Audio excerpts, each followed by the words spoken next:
Une surprise qui nous montre que l'intuition des Français est extrêmement juste en ce qui concerne cet engagement.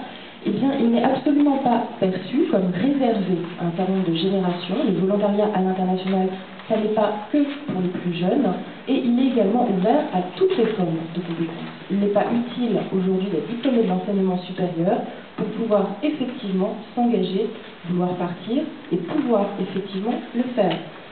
Beaucoup de besoins et tout type de compétences peuvent effectivement y répondre. Sur ce point, les Français ne se sont pas trompés. Je ne vais pas vous assommer de chiffres, vous en disposez tous.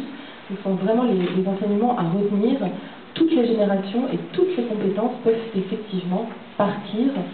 Cette envie de partir n'est pas réservée à quelques-uns.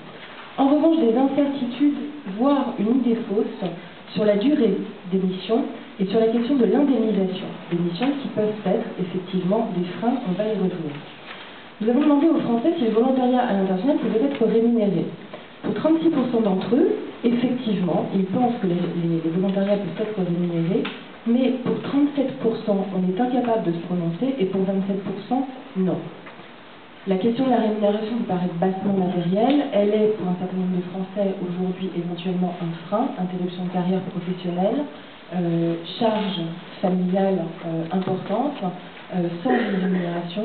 Ça peut effectivement être un frein à l'envie de partir. Et sur ce point, il y a, je pense, un vrai besoin de clarification, d'information et d'explication.